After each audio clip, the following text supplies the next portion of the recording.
Good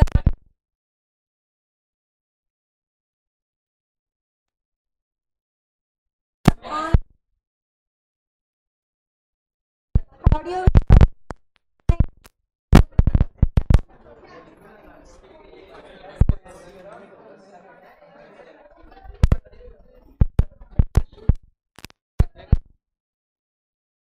आशीष, महक, Kritika, anyone, एक बार confirm.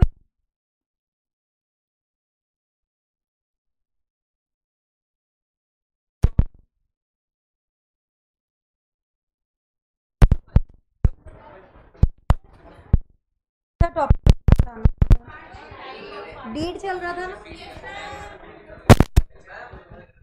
हाँ, कौन सी वाला?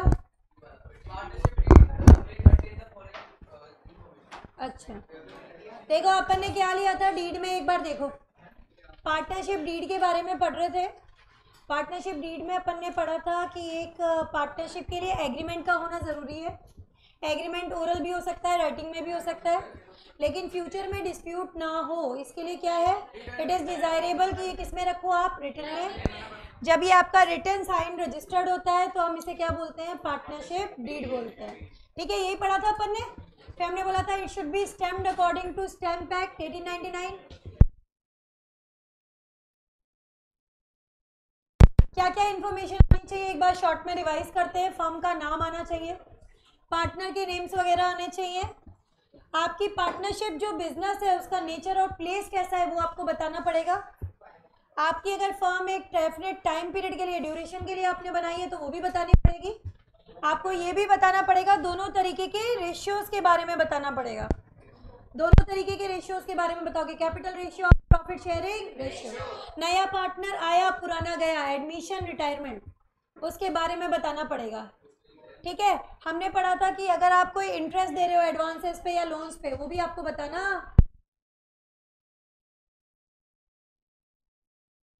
बताओगे सैलरी और रेम्युनरेशन टू द पार्टनर्स, क्योंकि अगर यहाँ नहीं लिखवाया तो दे ही नहीं। वो फर्म से निकालना चाहते हैं तो ज़रूरी है कि डीड में लिखा हुआ होना चाहिए। अगर डीड में प्रोविज़न नहीं है तो आप उसे निकाल नहीं सकते, तो ये चीज़ आपको डीड में देनी ज़रूरी होती है। ठीक है, तो ये चीज़ें हमने यहाँ पे पढ़ी थी।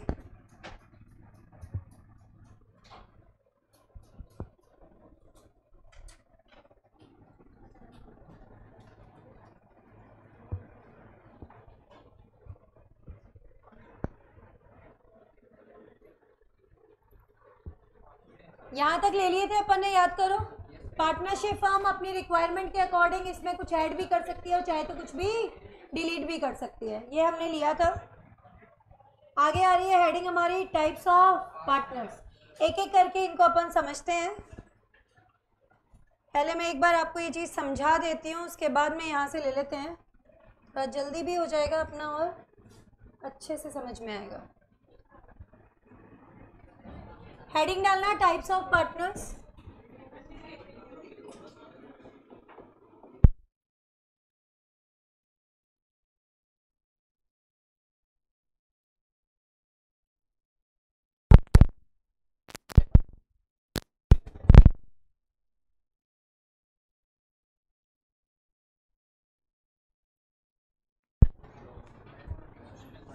फिर आएगा आपका स्लीपिंग, या फिर जिनको हम डोरमेंट पार्टनर भी बोलते हैं।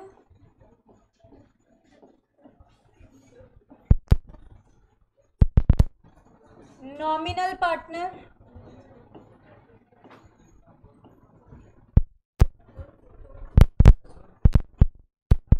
Partner in profit only,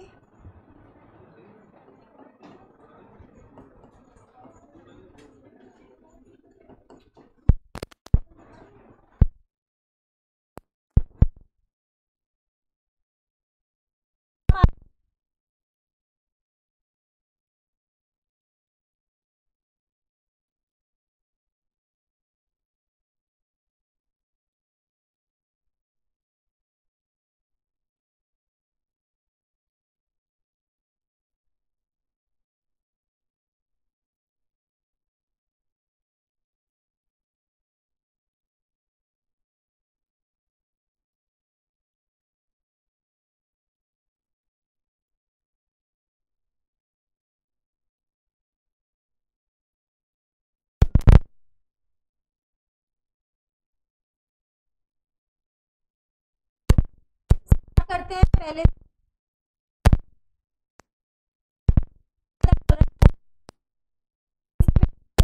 of the firm. Actively the business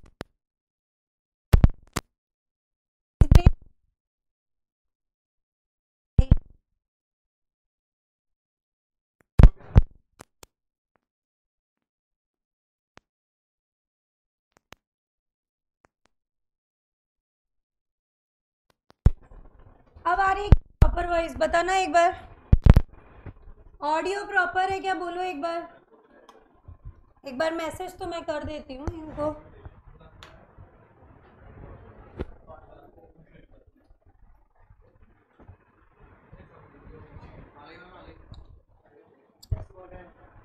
एक बार फिर भी मैसेज करके ड्रॉप करके रख देती हूँ, है ना, क्योंकि ये बीच बीच में अटक ही रहा है।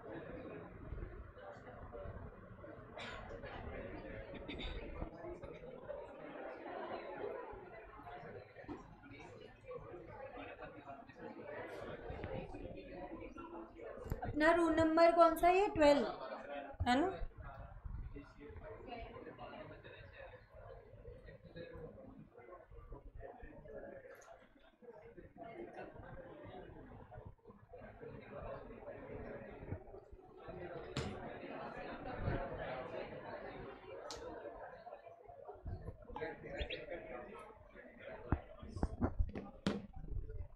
तो अभी एक बार अपन लेते हैं ना, हम स्टार्ट कर रहे हैं किससे, एक्टिव पार्टनर से।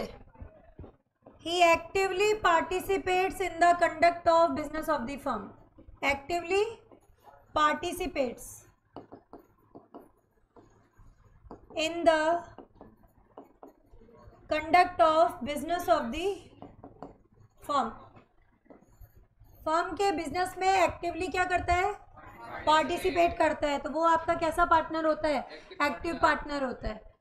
अब इसके बारे में कुछ जनरल डिस्कशन। एक्टिव पार्टनर जो होता है उसका नाम पार्टनरशिप एग्रीमेंट में आएगा कि नहीं आएगा, आएगा। और जिसका नाम भी पार्टनरशिप एग्रीमेंट में आता है, he is liable towards third parties, he is liable towards third parties. Profit loss share करेगा कि नहीं करेगा, करेगा, ठीक है।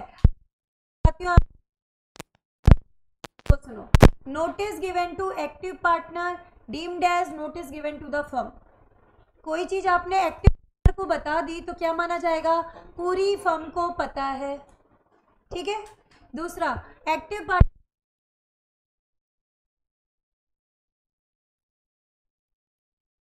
पब्लिक नोटिस नहीं देता तो वो रिटायरमेंट के बाद भी जिम्मेदार बना रहेगा, तो necessary to give public notice.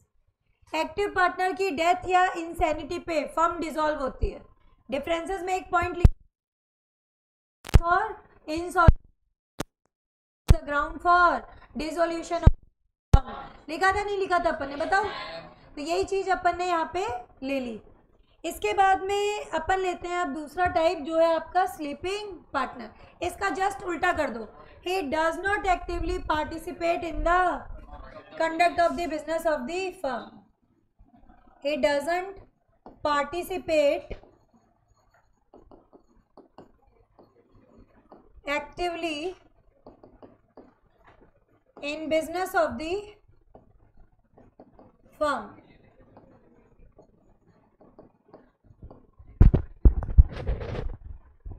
अब इसका नाम एग्रीमेंट में आएगा कि नहीं आएगा ये बताओ।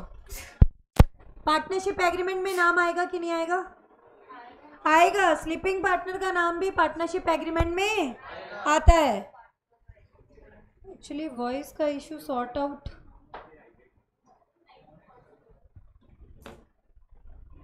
देखो इसके अंदर आगे अपन क्या ले रहे हैं, देखो स्लीपिंग पार्टनर है, नाम इसका एग्रीमेंट में आ रहा है, और जिसका नाम एग्रीमेंट में आता है लाइबल टूवर्ड्स थर्ड पार्टीज, होगा कि नहीं होगा बताओ। तो ही is liable towards the third parties, ठीक है। और देखो, लेकिन इसको दिया गया नोटिस, फर्म को दिया गया नोटिस नहीं माना जाएगा। इसकी डेथ और इंसैनिटी पे फर्म डिसॉल्व नहीं होती। बाहर वाले इसके बारे में ज़्यादा नहीं जानते हैं, ठीक है। अच्छा, आप मुझे ये बताओ, प्रॉफिट और लॉस शेयर करेगा कि नहीं करेगा, करेगा। तो भाई इसने देखो बेटा कैपिटल इन्वेस्ट कर रखी है, सेठ जी है, काम कौन करेगा, एक्टिव पार्टनर। ये बिजनेस में पार्टिसिपेट नहीं करेगा, बिजनेस के कंडक्ट में पार्टिसिपेट नहीं करेगा, ठीक है।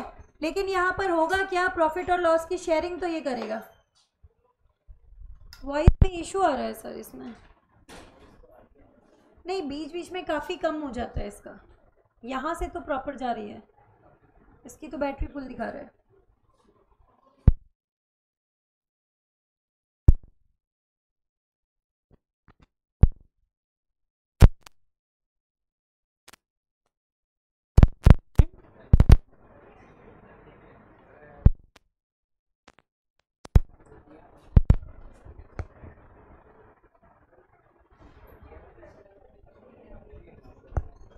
ये समझ में आया क्या, बताओ स्लीपिंग पार्टनर।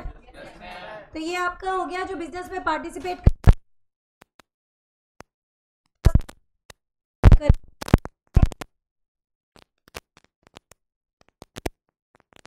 नाम मत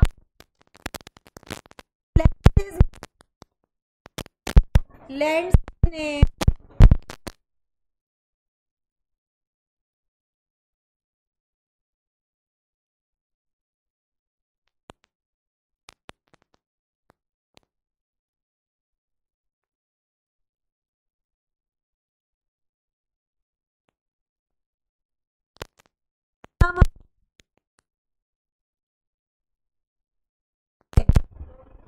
लोन मिल जाएगा।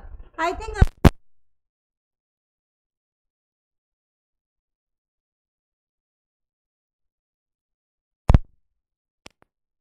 कह रहे हैं कि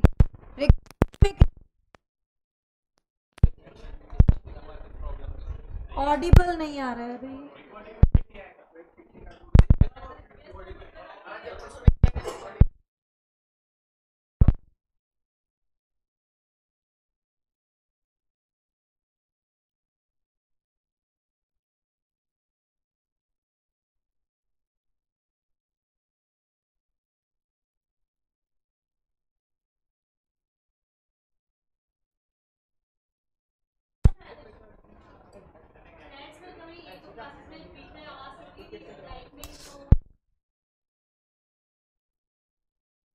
कंटिन्यू किया था नहीं,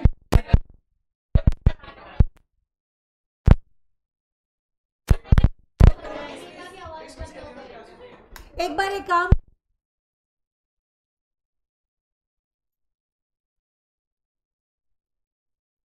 क्योंकि मैंने तो बुलाया था अभी।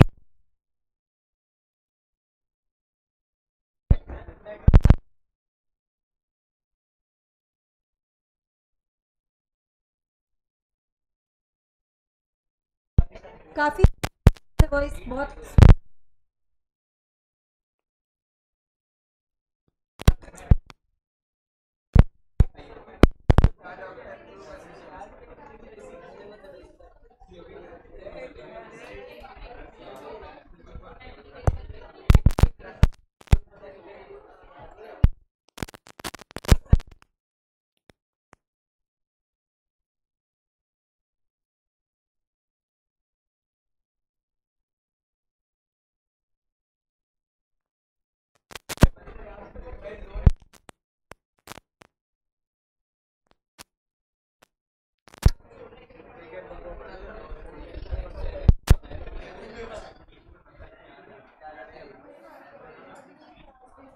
अब आ रही है क्या वॉइस, बताना मुझे एक बार। सर वॉइस नहीं आ रही भाई, दूसरा लग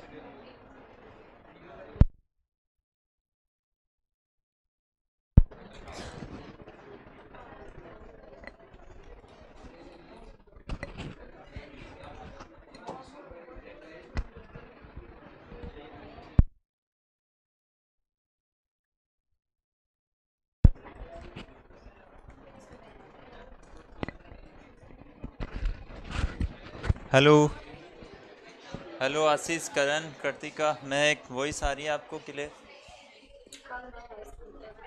yes yes. Thank you sir.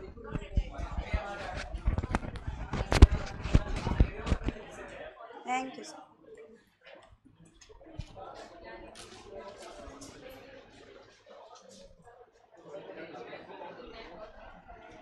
चलो अब कंटिन्यू करते हैं अपन, है ना। अपन टाइप्स ऑफ पार्टनर्स ले रहे थे, अगर छूट भी गया है तो दोबारा देख लो। एक्टिव पार्टनर कौन होता है? जो फर्म के बिजनेस में एक्टिवली पार्टिसिपेट करता है, जिसका नाम पार्टनरशिप एग्रीमेंट में आ रहा होता है, liable towards all the third parties, ठीक है ना। और हमने ये भी बोला कि इसको डेथ या इंसॉल्वेंसी पे, डेथ पे एक्चुअली पब्लिक नोटिस देना ज़रूरी होता है, और इसकी डेथ नहीं, रिटायरमेंट के टाइम पब्लिक नोटिस देना कंपलसरी होता है, और इसकी डेथ और इंसॉल्वेंसी पे क्या होता है? Is a ground for the dissolution of the firm. Dormant partner, sleeping partner कौन सा होता है? फर्म के बिजनेस में एक्टिवली पार्टिसिपेट नहीं करता, प्रॉफिट और लॉस की शेयरिंग करेगा, ठीक है ना। और अपन ने बोला कि इसकी डेथ या इंसॉल्वेंसी पे फर्म डिसॉल्व नहीं होगी, पब्लिक नोटिस भी नहीं देना इसको। नॉमिनल पार्टनर कौन था? ये हम समझ रहे थे। He lends his name to the firm, इसकी मार्केट में अच्छी गुडविल है, रेपुटेशन है, क्रेडिट है। तो ये क्या कहता है? ये बोलता है कि भाई इसको इसके रिलेटिव्स और फ्रेंड्स अप्रोच करते हैं और बोलते हैं कि अगर हम तुम्हारा नाम अपनी फर्म में यूज़ कर लेंगे, हमें ईजिली मार्केट से क्या मिल जाएगी? क्रेडिट मिल जाएगी। उनको हेल्प आउट करने के लिए अलाउ करता है कि आप मेरा नाम जो है वो फर्म में यूज़ कर लो। ये ना तो आपका बिजनेस में पार्टिसिपेट करेगा, ना ही कैपिटल में कंट्रीब्यूट करेगा, ना ही ये प्रॉफिट और लॉस की शेयरिंग करेगा, ठीक है। लेकिन फिर भी लाइबल होगा बिकॉज इसका नाम पार्टनरशिप एग्रीमेंट में आएगा। जिस पार्टनर का नाम पार्टनरशिप एग्रीमेंट में आता है is liable towards the third party. ये होता है आपका नॉमिनल पार्टनर। नहीं, कुछ नहीं मिलता है, तो इसे बहुत सोच समझ के डिसीजन लेना है कि ये बनना चाहता है या नहीं बन जाता। ये ट्रस्ट करता है अपने फ्रेंड्स और रिलेटिव्स की हेल्प करने के लिए बन रहा है, अदरवाइज इसे मिलना कुछ भी नहीं है। नॉमिनल पार्टनर है, सिर्फ नाम मात्र का पार्टनर है। It does not share profit and loss, does not share profit and loss. क्या? हाँ, नाम आएगा, इसी का नाम यूज करने के लिए तो इसको बोला है, रिक्वेस्ट की है कि तेरा नाम अगर हमने अपनी फर्म में दे दिया, हमारी फर्म को इजीली मार्केट से क्रेडिट मिल जाएगा। नाम यूज करने के लिए तो लिया है, lends his name to the firm. हाँ,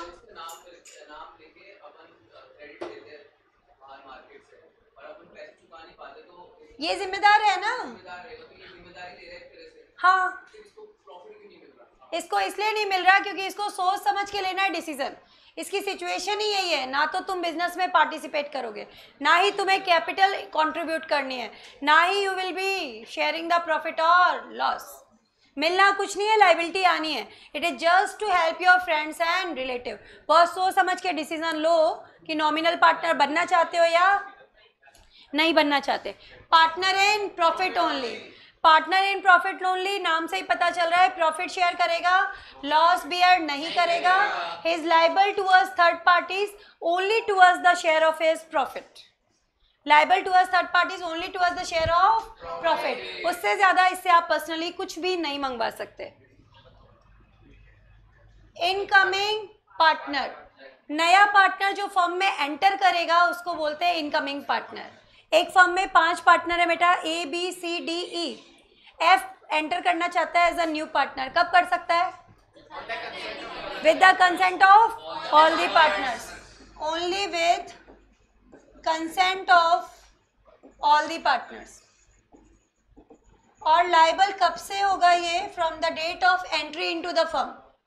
ये पार्टनर बना उसके पहले जो भी फर्म में हुआ उससे से कोई लेना देना नहीं होता जनरली, ठीक है। जनरली ये किस दिन से जिम्मेदार है? जिस दिन से एज अ पार्टनर एंटर कर रहा है। आगे क्या आया तुम्हारा? Outgoing partner, retiring partner, firm छोड़ के जा रहा है, ठीक है, जा सकता है, कोई दिक्कत नहीं है। क्या देना है? Public notice. नहीं दिया तो बाद में भी जिम्मेदार बना रहेगा, ठीक है। इसको एक तरीके से मैं कह सकती हूँ रिटायरिंग पार्टनर है, क्या देना जरूरी है? Public notice. ये बाकी तो सारे पॉइंट्स सिर्फ हमारी रीडिंग वाले थे, जो अच्छे से पढ़ना है और जो आपके क्वेश्चन में आता है। That is your last one, partner by holding out. Section number भी याद रखना है class, section number 28, partner by estoppel, partner by holding out. तो इसको सेपरेटली लेने जा रहे हैं, पार्टनर बाय होल्डिंग आउट या पार्टनर बाय एस्टॉपल। रब कर दो इसको पूरा। Partner in profit only, she will share the profit,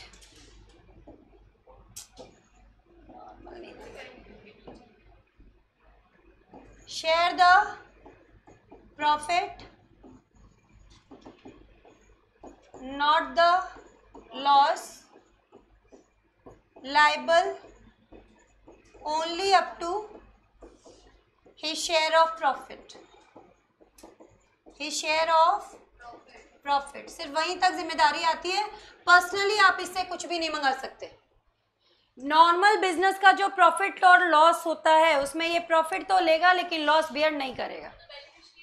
एक तरीके से वही है, लेकिन ये आपका मेजर बंदा है, इसका नाम पार्टनरशिप एग्रीमेंट में आ रहा है। He is liable towards the third party, तभी मैंने बोला liable towards the third party but only up to his share of profit. क्या हुआ? कौन सा रह गया तुम्हारा? ये वाला बचा है, लिख लो ये वाला फटाफट। पार्टनर बाय एस्टॉपल लेंगे अपन। एक्टिव और स्लीपिंग तो बिल्कुल ही उल्टे हैं बेटा। एक्टिव वाला पार्टनर कौन सा होता है? He actively participate in the business of the firm, firm के बिजनेस में एक्टिवली भाग लेगा। और स्लीपिंग पार्टनर नाम से ही पता चल रहा है सोता रहता है, ये फर्म के बिजनेस में पार्टिसिपेट नहीं करता, ये काम नहीं करेगा लेकिन प्रॉफिट की शेयरिंग तो ये भी करेगा। इसने कुछ अच्छे कर्म किए हैं, वो अच्छे कर्म क्या है? कैपिटल लगाई है, सेठ जी हैं भाई, पैसे लगाए हैं, काम कौन करेगा? एक्टिव पार्टनर, और प्रॉफिट में शेयर इसको भी मिलेगा। ठीक है? हाँ, चार्ट के अंदर एक पार्टनर का नाम और दिया हुआ है, सब पार्टनर दिया हुआ है लेकिन एक्सप्लेनेशन में नहीं है, इसलिए मैंने नहीं करा है। एक पार्टनर का पार्टनर होता है, पूरी फर्म का पार्टनर नहीं होता।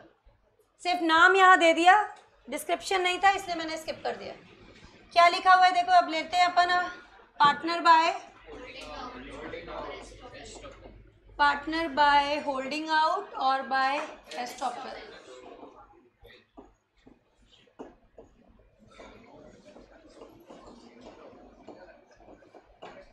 सेक्शन नंबर याद करना है 28। एक पर्सन है, बाय हिज वर्ड्स और by conduct represent himself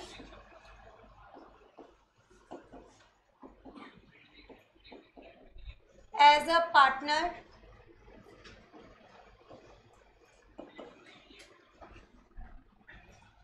in the firm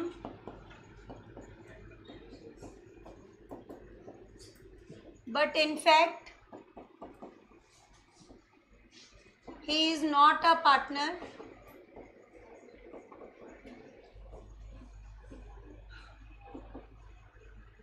he will be liable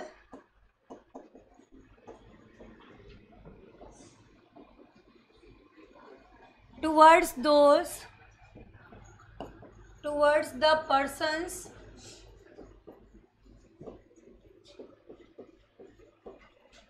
who believing on him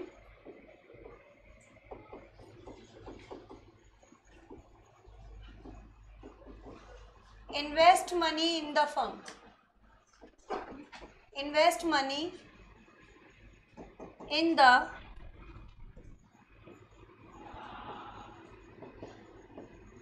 firm।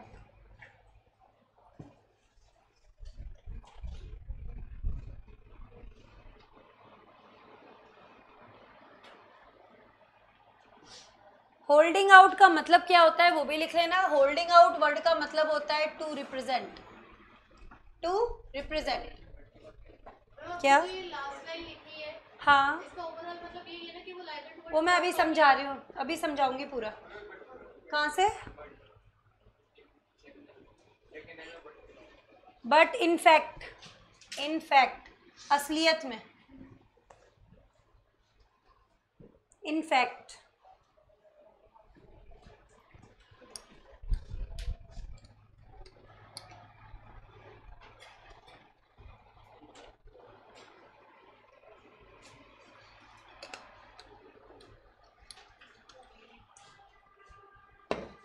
अब अपन इसको क्या कर रहे हैं, समझ रहे हैं। Partner by holding out, partner by estoppel. एक बंदा है जो अपने वर्ड्स के थ्रू, कंडक्ट के थ्रू दूसरों को विश्वास दिलाता है कि वो एक फर्म का पार्टनर है, जबकि वास्तव में वो पार्टनर है ही नहीं। ठीक है, तो जो जो लोग उसकी बात पे विश्वास करके फर्म में कैपिटल इन्वेस्ट कर देते हैं, उन लोगों के लिए ये जिम्मेदार माना जाएगा। Partner by holding out, partner by estoppel. क्या चीज़ लिखी हुई है इसके अंदर देखो, या तो अपने वर्ड्स के थ्रू या अपने कंडक्ट के थ्रू। मैं दोनों का आपको एक एक एग्जांपल देती हूँ, एक तो लेंगे बाय वर्ड्स और एक लेंगे बाय कंडक्ट। सबसे पहले कौन सा ले रहे हैं, बाय वर्ड्स। हाँ, कई लोग होते हैं जिनको बहुत लंबी लंबी फेंकने में मज़ा आता है, और ऐसे लोग बहुत इन्फ्लुएंशियल भी होते हैं। तो इसमें क्या है, लोग उनकी बातों को बहुत इंटरेस्ट से सुनते भी हैं। तो एक बंदा था इसी तरीके का, उसने 10-15 लोगों के बीच में जाके बोला कि मैं तो एक फर्म का पार्टनर हूँ। किसी नामी फर्म का नाम दे दिया कि मैं तो इस फर्म का पार्टनर हूँ। लोग उस पर विश्वास करते थे। उन्होंने क्या किया, उस फर्म में जाके कैपिटल इन्वेस्ट कर दी। और किस्मत बुरी होती है तो सत्यम जैसी कंपनियों में घोटाले हो जाते हैं, स्कैंडल्स हो जाते हैं। ठीक है, अब ये तो हमारी फर्म थी, डूब गई। अब वो लोग जिन्होंने इसकी बात पे विश्वास करके पैसे लगाए थे, इससे बोलेंगे भाई तू पार्टनर है ना, और पार्टनर की लायबिलिटी तो तुझे पता है कैसी होती है, अनलिमिटेड। तो हमारे पैसे वापस कर। अब ये क्या बोलता है, भाई मैं तो पार्टनर नहीं हूँ। एस्टॉपेल का रूल लगाएंगे, पहले खुद ने विश्वास दिलाया कि क्या है ये, पार्टनर। अब पैसे देने की बात आई तो क्या कहता है, मैं तो पार्टनर नहीं हूँ। He will be deemed as a partner. जिन लोगों ने इसकी बात पे विश्वास करके इन्वेस्ट कर दिया पैसा फर्म में, उनके लिए जिम्मेदार माना जाएगा, चाहे उसका इरादा फ्रॉडुलेंट हो या ना हो, नो मैटर। भाई यहाँ ज़रूरी नहीं है कि इंटेंशन कैसा हो, फ्रॉडुलेंट। कई बार इंसान ज़्यादा बोलने की वजह से भी फंस जाता है, जैसा यहाँ पे हुआ। बाय वर्ड्स का एग्जाम्पल दिया मैंने आपको। बाय वर्ड्स वाला समझ आया क्या बेटा, बताओ। आप दूसरा लेते हैं, कौन सा, बाय कंडक्ट। 3 बंदे, वो तो होंगे ही होंगे, लेकिन ये भी जिम्मेदार बन गया बाय एस्टॉपेल। ठीक है, वो तो होंगे ही होंगे, उनकी लायबिलिटी तो अनलिमिटेड है ही है ऑब्वियसली। कंडक्ट की बात करते हैं अपन। 3 बंदे गए रेस्टोरेंट में, ए, बी और सी। और हुआ क्या, ए ने बी से बोला सी भी मेरी फर्म में पार्टनर है। सी जबकि पार्टनर नहीं है, he is only the manager, और वो चुप रहता है। अगर वो सी चुप रह रहा है तो अपने कंडक्ट के थ्रू बी को बिलीव दिला रहा है that I am a partner. कल को पैसे नहीं दे पाया ए तो सी को देने पड़ेंगे, यस और no. He will be deemed as a partner by holding out. Clear है क्या, बताओ मुझे। और सबसे इंपॉर्टेंट चीज, अब दिमाग लगाना, इस पे आती है तुम्हारी केस स्टडी जो मैं अब बता रही हूँ आपको। एक फर्म में 4 पार्टनर, ए, बी, सी, डी। एक फर्म में 4 पार्टनर है, ए, बी, सी, डी। डी जो है हमारा, ये रिटायर हो गया, लेकिन इसने पब्लिक नोटिस नहीं दिया। फर्म के लेटर हेड में अभी भी हमारे डी का नाम चल रहा है।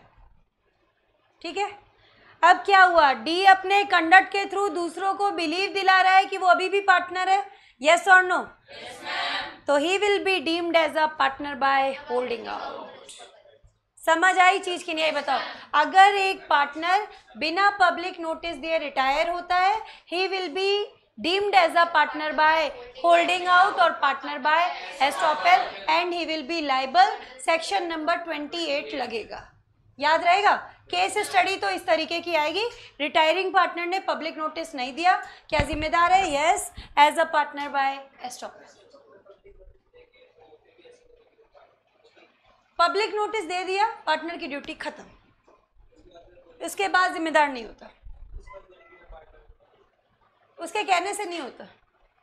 एग्रीमेंट के थ्रू देखा जाता है। आपने पब्लिक नोटिस दे दिया, इसका क्राइटेरिया क्या है? आपने पब्लिक को बता दिया कि मैं पार्टनर नहीं हूं, आपकी जिम्मेदारी खत्म। और रिप्रेजेंट करोगे, अगले को नुकसान होगा, पार्टनर बाय स्टॉप। वो तो कोई भी बंदा हो सकता है, आउटसाइडर। ये क्लियर है क्या? ये बताओ।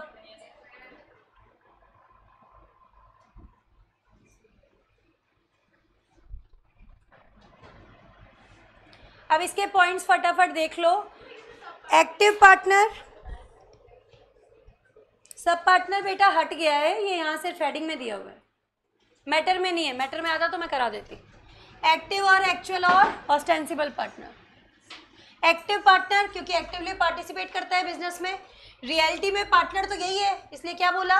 Actual partner. ऑस्टेंसिबल का मतलब लिखो विजिबल, बाहर वालों को तो यही दिखाई देता है ना। फर्म के बिजनेस में एक्टिवली पार्टिसिपेट करता है तो बाहर वालों को तो यही दिखाई देता है, तो विजिबल पार्टनर भी यही है। इज अ पर्सन, इसका नाम कहाँ आता है?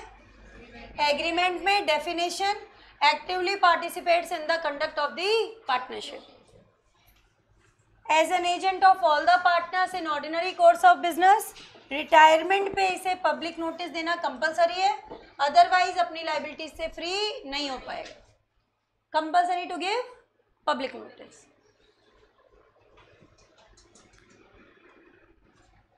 स्लीपिंग और डॉर्मेंट पार्टनर। पार्टनर कैसे बनता है? By agreement. फर्म के बिजनेस में एक्टिवली पार्टिसिपेट नहीं करता। स्लीपिंग या डॉर्मेंट पार्टनर बोलते हैं प्रॉफिट और लॉस की शेयरिंग करेगा, थर्ड पार्टी के लिए जिम्मेदार है, और रिटायरमेंट पे इसे पब्लिक नोटिस देने की कोई ज़रूरत नहीं है। क्यों? पब्लिक इसके बारे में जानती ही नहीं है। समझ रहे हो बात? क्योंकि बाहर वालों को तो काम करते हुए कौन दिखता है? एक्टिव पार्टनर, ये विजिबल नहीं है। Nominal partner who lends his name to the firm। वैसे इसमें चार्ट दिया हुआ है ना, वो कर लो, सफिशिएंट है ये वाला।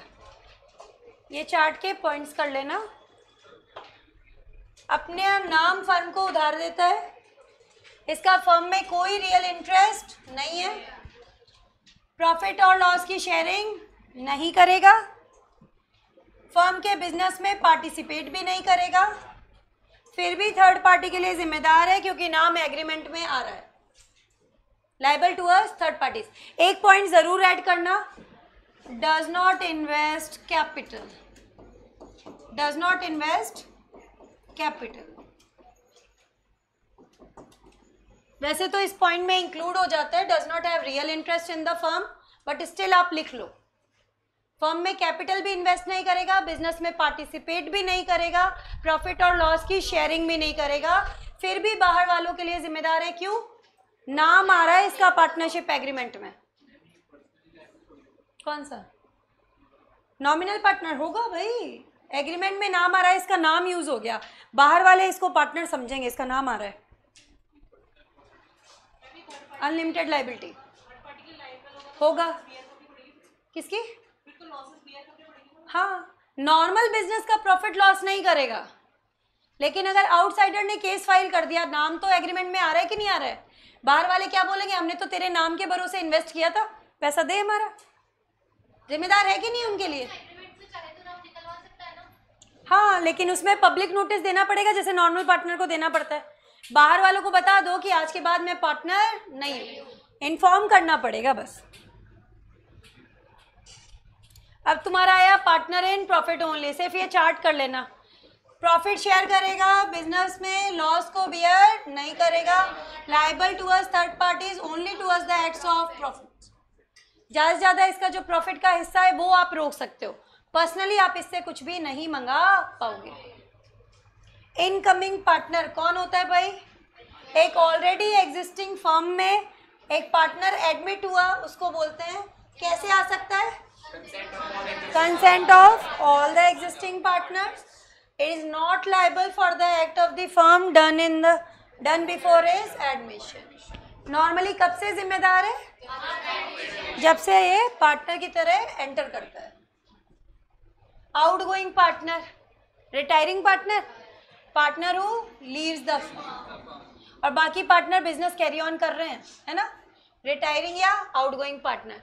Remain liable to us the third parties, जब तक क्या ना दे दे, पब्लिक नोटिस। लास्ट पॉइंट आया तुम्हारा partner by holding out. Partner by holding out also known as partner by estoppel. A man hold himself out as a partner, एक बंदा अपने आप को एज अ पार्टनर बताता है या दूसरों को बताने देता है, then he is stopped from denying the character he is assumed. बाद में वो ये नहीं कह पाएगा कि मैं तो पार्टनर नहीं हूँ। इजी लैंग्वेज लेनी है वो आगे से लेंगे, यहाँ वाली मत लो, चाहे आप ये वाला ले लो। पहले यहाँ से करना। अब पर्सन में हिमसेल्फ, चाहे तो अपने वर्ड्स के थ्रू या फिर कंडक्ट के थ्रू दूसरों को इंड्यूस करता है to believe that he is a partner, और he may have allowed others to represent him as a partner. दूसरों को डायरेक्टली बताया तो बाई वर्ड्स हो गया, दूसरों को अलाउ किया बताने के लिए तो वो हो गया बाई कंडक्ट कि भाई पार्टनर है।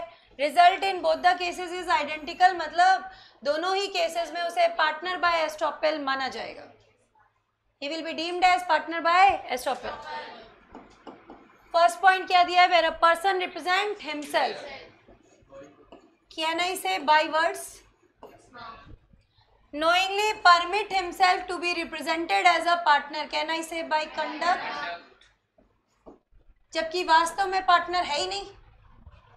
he is liable like a partner in the firm to anyone who on the faith of such representation has given credit to the firm, उन लोगों के लिए जिम्मेदार माना जाएगा जो इसकी बात पे बिलीव करके फर्म में कैपिटल इन्वेस्ट कर देते हैं। बाई कंडक्ट वाला एग्जाम्पल लिया था ना, ABC 3 जने रेस्टोरेंट में, ए ने बी से बोला सी भी मेरी फर्म में पार्टनर है, सी चुप रहा, तो चुप रहेगा तो बी तो यही समझेगा ना हाँ भाई होगा। अगर तुम पार्टनर नहीं हो तो तुम्हें बताना चाहिए कि तुम पार्टनर नहीं हो, क्यों? क्योंकि पार्टनर की लायबिलिटी तो अनलिमिटेड होती है। समझ आई बात कि नहीं आई बेटा बताओ? तो सेम एग्जाम्पल जैसे मैंने दिया था, एग्जाम्पल नंबर 4 है, एक बार रीडिंग लगा लो। एग्जाम्पल नंबर 4,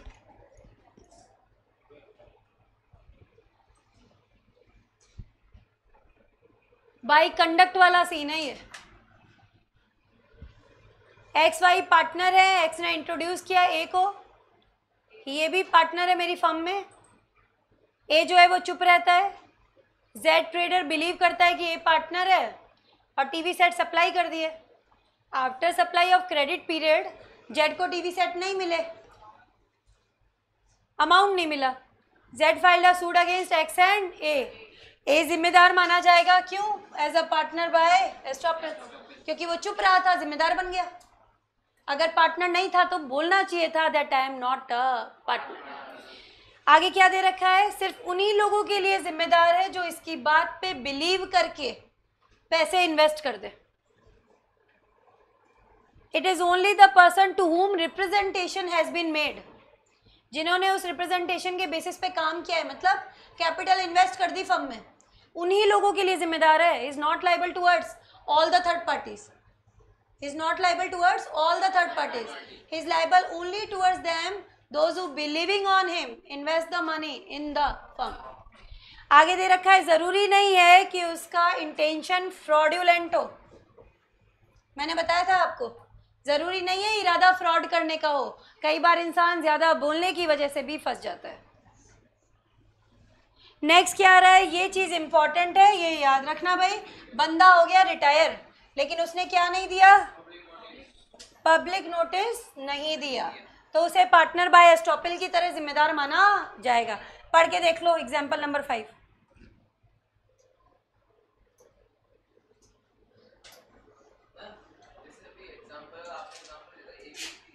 हाँ,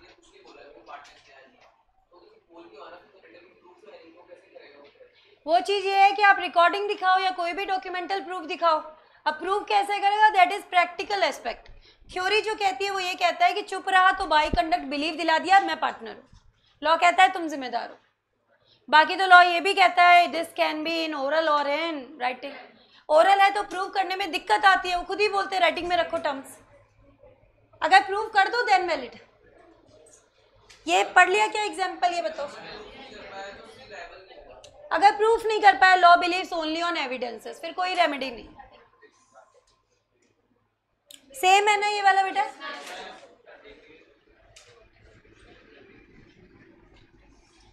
कुछ क्वेश्चंस दिए हुए इसके एंड पार्ट में, बहुत इजी से हैं क्वेश्चन दोनों ही। 3.16 अभी पढ़ा था तुमने, बस यू ऐड कर दिया सबके आगे। सेम है ना? By conduct partner by estoppel section 28, इसीलिए मैंने कहा सेक्शन 28 अच्छे से करके जाना। मैंने आपको वहाँ पे भी लैंग्वेज लिखवा दी, अभी बुक से भी करवा दी, तुम्हें जैसे याद होता है सेक्शन 28 करके जाना। ये वाला पॉइंट देखो, थ्योरी क्वेश्चन है, प्रैक्टिकल का रूप देने की कोशिश की गई है तो थ्योरी। मिस ल्यूसी है, पार्टनरशिप डीड बनाना चाहती है, आपसे पूछ रही है क्या इंपॉर्टेंट पॉइंट्स है जो इसमें आने चाहिए। What are these points? She wants to know the list of information जो कि यहाँ उसे देनी चाहिए। Also give the list of information to be included in the partnership deed। सारे पॉइंट्स आएंगे। पहले तो बताना भाई ये आपका एग्रीमेंट ओरल भी हो सकता है, राइटिंग भी हो सकता है, फ्यूचर में डिस्प्यूट ना हो इस वजह से क्या करो, रिटन में रखो, है ना। ये देखो, can be writing, can be verbal, और टर्म्स एंड कंडीशंस बताता है पार्टनरशिप के बीच में, पार्टनर्स के बीच में। इसको आपको केयरफुली ड्राफ्ट करना चाहिए, स्टैम्प एक्ट के अकॉर्डिंग स्टैम्प लगानी चाहिए। इमूवेबल प्रॉपर्टी से जो रिलेटेड है तो क्या कराओ, रजिस्ट्री कराओ। फिर आ गई वो सारी इन्फॉर्मेशन जो हमने पढ़ी थी। मिस ल्यूसी चाहे तो कुछ ऐड या डिलीशन कर सकती है अपनी फर्म के रिक्वायरमेंट के अकॉर्डिंग। ठीक है, ये समझ में आई चीज़ की नहीं आई बताओ। अब एक दो छोटे छोटे से क्वेश्चन है जो आपकी फाउंडेशन बुक में, उनको टिक लगा लो एक बार।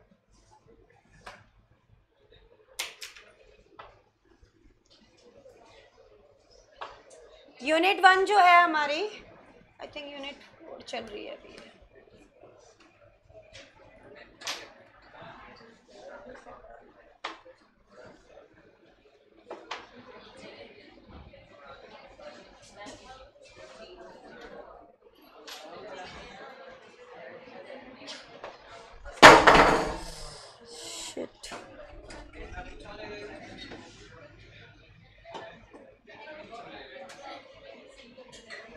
एक तो क्वेश्चन नंबर 7 मार्क करो, पेज नंबर नोट डाउन कर लो अगर आपके पास एमसीसी नहीं है तो।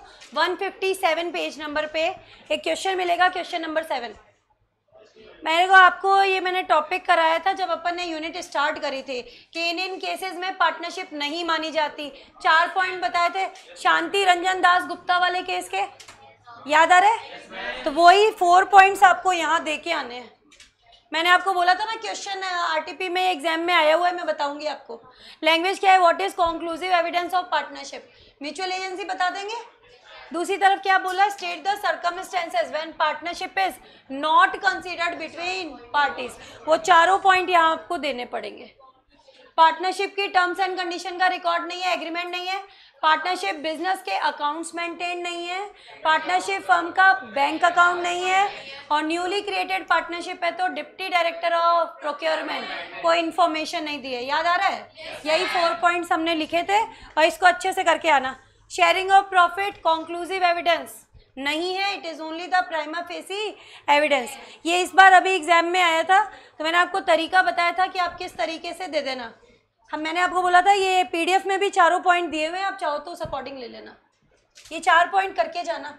Seller of goodwill agrees to receive share in profit, याद आ रहा है? Lender of money, creditor of money, ठीक है। और था widow and children of deceased partner और सर्वेंट और agent as remuneration. Practical question में ये अभी हमने किया ही था, सेकेंड हमने अभी किया ही था। ये क्वेश्चन मैं आपको होमवर्क में दे रही हूँ, क्वेश्चन नंबर 3, और कोई डाउट हो तो मुझसे पूछ लेना। पेज नंबर है बेटा तुम्हारा 158 पे आएगा। क्वेश्चन नंबर 4, क्वेश्चन नंबर 4 है आपका अभी अभी जो टॉपिक किया है, mark it as homework, partner by estoppel. मैंने आपको बोला रिटायर हो गया, पब्लिक नोटिस नहीं दिया तो कौन से रूल लगेंगे, ये वाले लगेंगे। पार्टनर बाय एस्टॉपल पे आता है प्रैक्टिकल।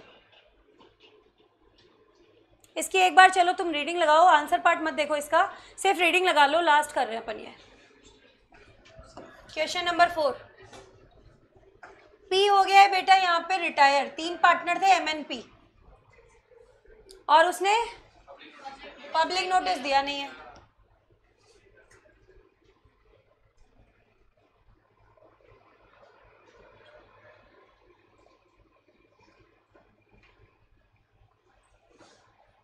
ये भी यहाँ पे दे रखा है कि विजिटिंग कार्ड में अभी तक पी का नाम चल रहा है।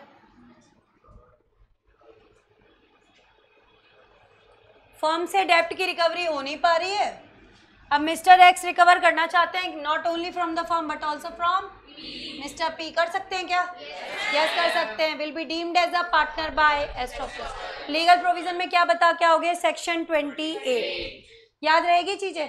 तो आज हमने यूनिट 1 वाइंड अप की है बेटा, कल स्टार्ट करते हैं अपन यूनिट नंबर 2।